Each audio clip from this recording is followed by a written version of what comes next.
ubwiye bano bakobwa ko batumva wabanywa kandi nuze yajyanye n'isahani indese nk'umuhungu wawe ndayandi gukoresha gute n'abayitwa yangiye yijyana benshi oya yindi reka banyereka ukuntu babikora nge ndaza kubyitekera reka niganire na Pastor Kim sheri umeze neza gusa ari kuramuharaye iyi visa nta kintu utari bukore iyi visa iraza ku ariko koko arasura agahamagara umurimo w'Imana mu mahanga aranyereraga aratekera indaza agahamagara Pastor Kim aganyeganyega agahamagara Pastor Kim buri kantu ukoze Pastor Kim abaye Pastor Kim hejuru cyane n'umupasiteri w'umuhanga ahubwo Pastor Kim ko ari wambwiye ngo uyu munsi uramvugisha nk'abamari wagize ikintu umbwira boss wanjye pastor wanjye nkunda ikintu uzakora wegeshwa n'ugiri burayi ikintu bazagukorera pastor azagutware kwa muganga abantu bakubise vide bahakore bahita bahahombanira muri bashobora kubakora akabana iyo nkovu ugura umukobwa mwiza size makeup ntago bigaragara humura oya ntabwo ugomba kwisiga makeup singenza yandyamana nawe wisize makeup kabiri uri seriye ko Pastor Kim yakuma ese ko wipanze akazi inde ukuma ngeze bazagiye mu gihe nawe ninde ugomba kumutanga ngiye ko ari ngiye nafashe umwanzuro ntabwo ndashaka umugabo utasengewe ntabwo bishoboka ngewe ninjye wafashe umwanzuro ngo huza na Pastor ndavuga ati Pastor Kim ufata umukobwa wawe ngo ndamugwa none azakunsubiza ngewe wowe uri we erega nta rushobora kunshikira yararangiye papa wanjye waramukoye ko mfite papa muze wowe n'uwanjye ndashaka ngo tuzambarana ariko papa wanjye yinywera kiwingu nta kibazo yinywera kiwingu kandi kiwingu bayihagaritse ariko Kisa aranshaka iki Kisa ubundi wazamuye Kisa akambwira ikintu ari kumbaza ariko si modereta mwazamuye Kisa zamukanga ubundi tuvugana ubundi n'umushumba hari none se niba yabyatse yatumutse muri comment mugafunga comment ze ko ziri kunera stress niba cyanze kuzamuka mwakiboroka birayi byose bihati ibyo birayi byahaza abantu yego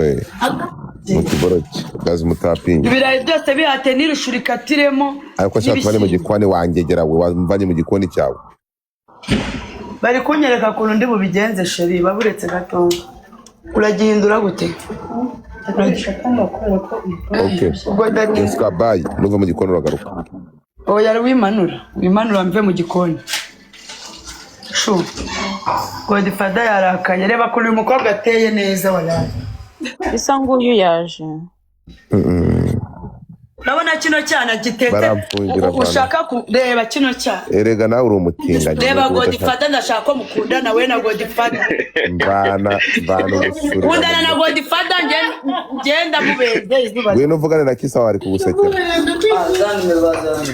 ntabwo ziri gukora we abohereza kuri momo na momo mfite genduza n'umu agent babikuye Jessica momo karanga dore nguwo Kisa wawe Kisa uri kumbaza iki muri comment suzane bibiceri kuba mbwiye ngo niyo wanyanga twaba aba friendly nanjye mbona nashaka kuzamuka hejuru ntago nagusubiza aho ngaho hasi koko reka kamwihera uyu mugore ngiye ntago ndishiri wawe niba utanabishaka nacyo umuhungu ni umukene afite imodoka kandi aba muri Kenya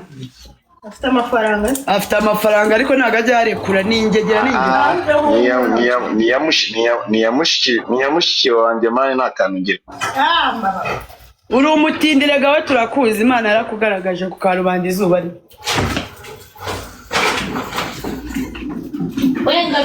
none kubera icyo washakaga kunzana muri Kenya kunsambanya wambwira impamvu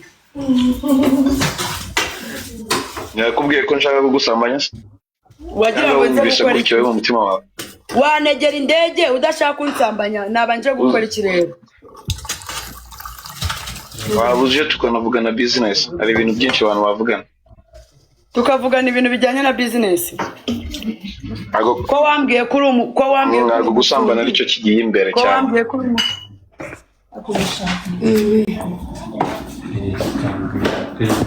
yupeyi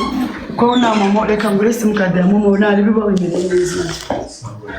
nukenera ko manje umubyeyi turayigose ibyo basiza abantu bagiye ikibazo kamera kwisi kicucu manzi uvane mu rusaku wanjye gerawe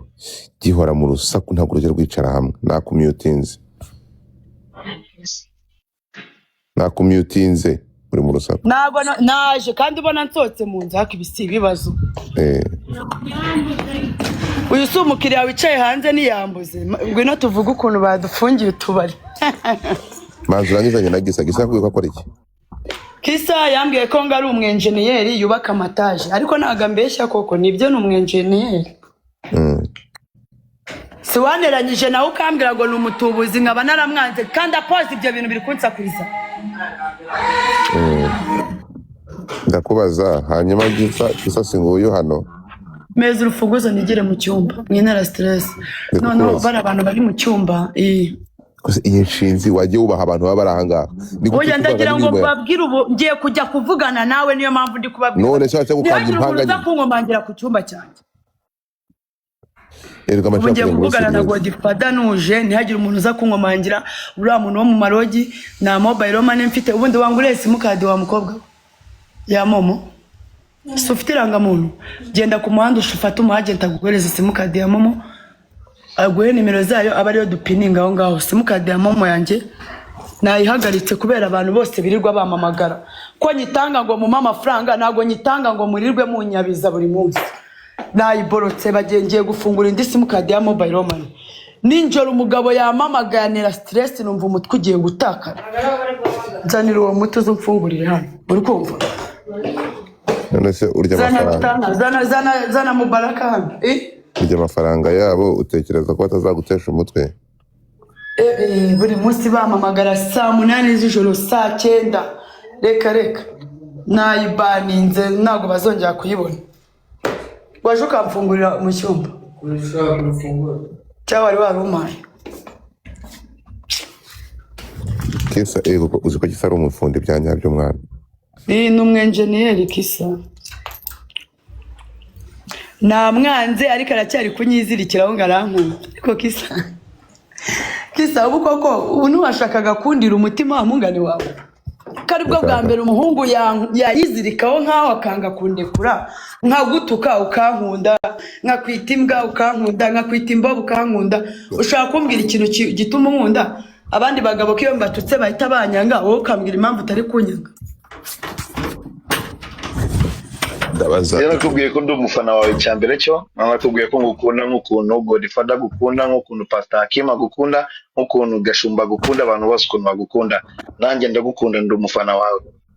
umwumvishe Gisa ko cyashaka attention nabikubwiye we iki ngishya ashaka kugurishiriza impyiko muri Kenya narakubwiye wakintu we yashaka kugurisha abatesi Gisa muri Kenya nawe arya rufata Gisa muri Kenya ubuzima bwa nagukoreye iki koko wakabyara ariko uzikuri inshuti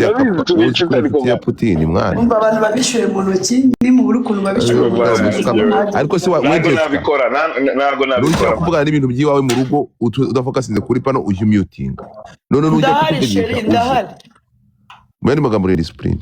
nibyo bimfasha ariko iyo uje ukamfatanya n'ibyo mu gikoni cyawe ngiye birambangamira natuje sheri natuje tugaruke kuri uyu mu Kisa wawe Gisa kumvikane Gisa ufata Gisa ukamutwara muri Kenya Kisa ujya kuvugira ukuri kwinjira mu buzima bwawe ariko urabizi ko nawe ubuzima bwawe gushakisha uracyatindahaye urumva none erega ibyo ngibyo amafoto bagenda ukavana kuri Google ibyo kutuzanira ukutwereka construction site ikoze iki mvana amashantiye mu mutwe urakoze cyane byese amafoto kujya kuyadownloadinga nkayazana hano ngakoresha ariko Godfather kubera icyo utagiye unyizera ko kumana byagenze bituma gute serega ngiye reka nkubwira iki ahantu narukaniye n'abandi rega nta kintu nakoze mayene n'ubu nyitumuska mana afikaminze kimana ubwira umuntu ko mukunda hari ikibazo nakoze koko ku buryo wafashe uriya mwana wundi ninde muzanira wa mwana ninde wa wundi gategeye uwo ni ikigo rye nta kintu natwakoze mana wabyumvishe Imana nyizere mana nyizera kabisa nkwizere nasengeye waramudaga kabisa ko wabeshegeza ngo uretse gato wabeshegeza ngo ugiye kumwoherereza amafaranga ntago nari nishyurwa wamwumvishe urabizi ko ndimo gushakishwa nabikubwiye ejo bundi hashize ko batari banyishyura nose natanga icyo nabaye nishyurwa. We warambwiye hano ngo Jessica ufite ubushobozi bwo kujya umuhereza ibihumbi 3,500 by'amadolari ya buri kwezi nk'umuntu mukundana yo kurangiza ibibazo bye. Nahise ngukaraba niho nahise mvuga nti Jessica bagiye kukunoboramo umutima bawugurisha. Uyu ucyumva katayama rero kandi akora ayagwase wanjije reka nanjye mbivuge nta kibazo reka nanjye mbivuge ariko kandi akora hemba godifada ntugafata abantu bose ariko se 3,500 wakitotwa nawe urabyemera uyu nguyu Jessica umunsi kisa kankubwire umunsi kisa zakohereza amadolari 200 nzagwa amadolari 2,000 stupid nukuri ko Imana ndayafite Jana yarengeje mane nukuri ko Imana godifada mwana ntayo ni izina ry'Imana nako godifada kuko nago chaka gupfobya abagabo bose banerese none se ko bigiye cyose bayidewe imubaza icyo kibazo Jessica amaze kuganira na Kisa amaze kuguha amafaranga ngaho mbwiza ukuri amaze gukoreza amafaranga ariko nawe ntukazazubwirwa uvuga ibintu nk'ibyo bivuge ejo uyikosore ntagukange niko basika amababa amaze gukoreza amafaranga ngahe none se ngiye mubaze ngo we yanyohereje amafaranga ngahe si umukire nawe what the fuck wanta byangana kuma wa mugabo ko nawe uri umusore nukuri nibyo ngibyo nshaka kubabwira byumva ariko uyu nguyu azakugeza muri Kenya avuga ati kugira ngo utabara abanza ugurisha kara kabaro nyohereza amafaranga nago najyayo ngese najyayo nuzazo bigira joking man njewe uko bivuga nkuko Pastor Kim nawe azamwinvitinga Belgique ahanariye byose no Pastor Kim nagazi ko dukundana nagakuzi nje mubwiye ngo urukundo rwacu abona wambaye amahembe mu gahanga uri kunyumva na amahembe nambaye ngende umukristo man nambaye ishusho ya Yesu Kristo hapa angaha ni ndi umuntu dore ngo Pastor Kim ari hejuru yawe ni umukozi w'Imana w'umuhanga Pastor Kim uyu mugabo kari kuvuga ngo arankunda byanyabyo Imana ikaba yarambwiye yuko uyu mugabo ashaka kumbeshya ari umutindi ari umutsikama ari umutobozi mbabarira umbwire Pastor Kim ko muri kumwe nawe hari kuri kubireba uyu mugabo wamubwira iki umukozi w'Imana twese twemera dukurikira turi benshi Pastor Kim before akubwira ibyo ngibyo reka Pastor Kim akubwire kwa nge naragukatiye wanze kubyumva ukomeza unyizirika wambwira ko nkunda ariko se nakoze tonde nguteze umushumba nje mfite ababyeyi mfite umushumba wankoresha mariage akansezeranya sinyeneye umugabo w'indaya uzansambanyiriza ubuntu ushobora kuganira n'umushumba wanjye tukumva nimba biri bukundi okay mbere yuko aganira nawe uretse Kisa muting Jessica ubuntu bikintu mu muting nawe Kisa akira tumaze dusenge kamaze nsengere Jessica uyu nguyu mbwiye ngo ashaka amafaranga Imana uyu nguyu yarambwiye ngo ni musengere ngo arashaka amafaranga